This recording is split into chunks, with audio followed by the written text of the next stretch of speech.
हाय friends, मी Swati life is a मी या यूट्यूब चॅनलमध्ये तुम्हा सर्वांचं खूप खूप स्वागत करते। तुम्हाला जर व्हिडिओ आवडला असेल तर लाईक, शेअर आणि सबस्क्राईब करायला विसरू नका। तुम्हाला सुद्धा वाटतं ना संडेच्या दिवशी असं छान फुगलेली मऊ आणि शुभ्र अशी इडली तयार व्हावी, तर नक्की हा व्हिडिओ तुमच्यासाठी आहे। बघू शकता अतिशय पावासारखी आणि लुसलुशीत कापसासारखी मऊ आणि छान इडली कशी बनवायची ते बघूया। चला, मी 4 वाटे आहे ना रेशनचेच तांदूळ घेतले, ते बघू शकता अगदी जवळून दाखवले। साधेच तांदूळ घेतले, 4 वाटी तांदूळ घेतले, 1 वाटी उडदाची डाळ घेतली।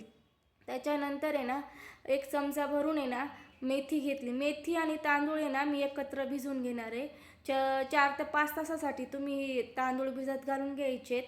आता मी स्वच्छ 3 ते 4 पाण्याने धुवून घेणार आहे, कारण आपल्याला नंतर हे पाणी धुवायचे नाही, जेव्हा आपण दळतो त्यावेळेला धुवायचे नाही आहेत। तर आता मी दोन्ही तीन पाण्याने धुवून घेतले। डाळसुद्धा धुवून घेतली 3 पाण्याने। आता आपण पाणी टाकून घेणार आहोत। तांदूळ बुडेपर्यंत मी पाणी टाकून घेतलं। एका साईडला डाळीला सुद्धा पाणी भरपूर टाकून घेतलं भिजण्यासाठी, डाळ जास्त खुलते म्हणून।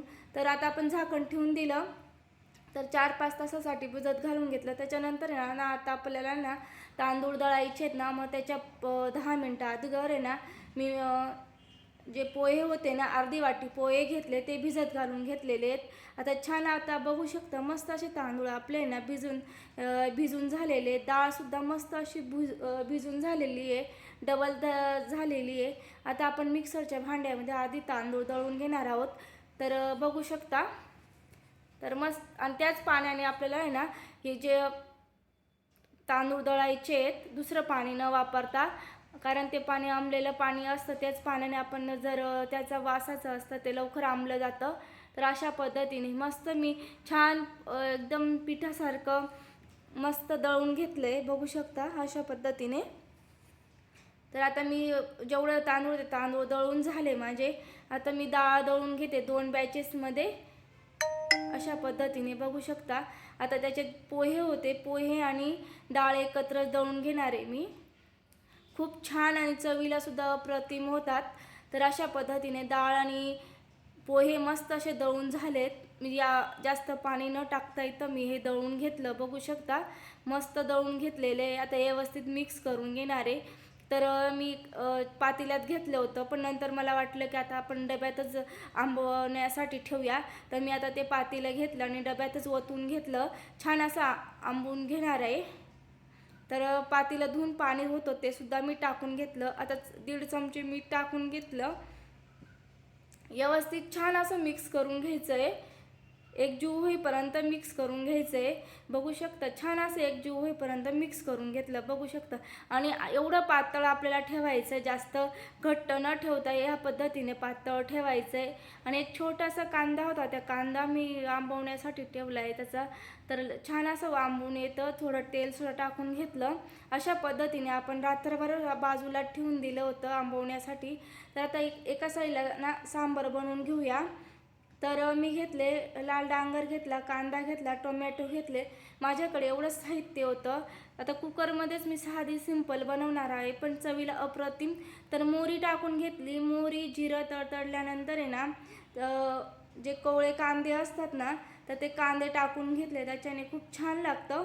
तर कांदे छान परतून झाल्यानंतर हिरवी मिरची 2 मिरचींचे तुकडे करून टाकून दिले, अशा पद्धतीने।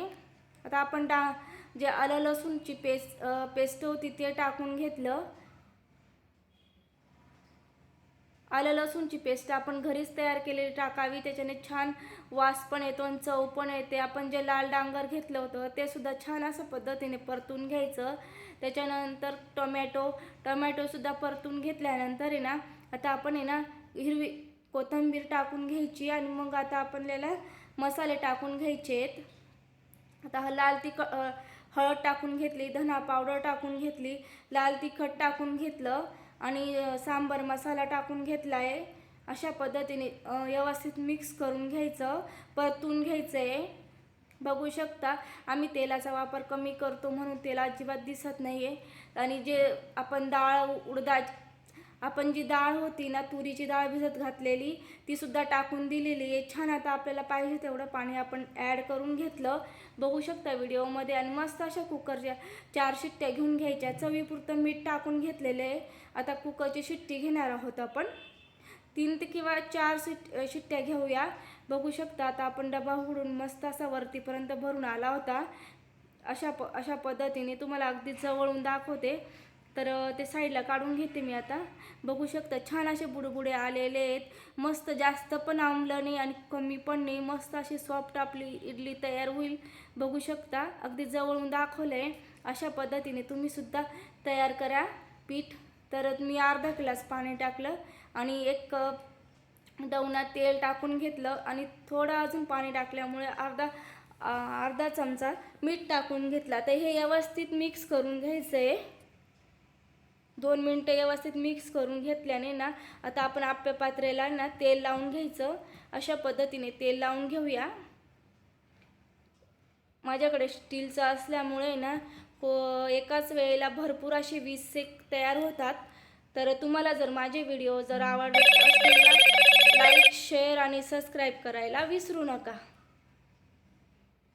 बघू शकता मी आता पटकन माझा ना, मी पाणी तापवायला पण ठेवलेलं आहे एका साईडला. तर अशा पद्धतीने पाणी गरम झालेलं होतं मस्त असं. आता मी छान वाफवून घेणार आहे 15 मिनटासाठी. स्टीमर देऊन घेणार आहे आणि वरतून मी जड असं खलबत्तासुद्धा ठेवला आहे. तर बघू शकता आता मी तुम्हाला दाखवते किती छान आपल्या इडली तयार झालेली. जास्त पण नाही वाफवायच्या, 15 मिनटं वाफवायच्या आहेत. अशा पद्धतीने बघू शकता. तर मस्त अशी छान तयार झालेली आहे. अगदी जवळून दाखवली. आता आपण काढून बघूया.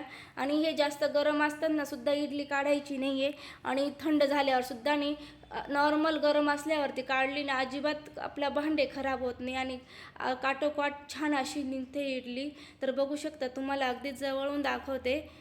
बघू शकता मस्त अशी जाळी आणि पावासारखी.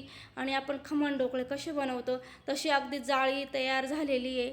बघू शकता अगदी सॉफ्ट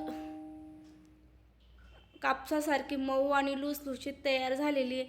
नक्कीच तुम्ही ह्या माझ्या पद्धतीने इडली सांबार बनवून बघा, तुम्हाला सुद्धा आवडेल. आता मी थोडासा गूळ टाकून घेतला सांबारमध्ये आणि हिरवी कोथिंबीर टाकून घेतलेली आहे. आणि हे ना 5 मिनटासाठी उकळी देऊन घेणार आहे. उकळून झालेले. आता आपण हे ना प्लेट तयार करूया. बघू शकता मस्त अशी पांढरं शुभ्र इडली तयार झालेली आहे. तुम्हाला जर व्हिडिओ आवडला असेल तर धन्यवाद.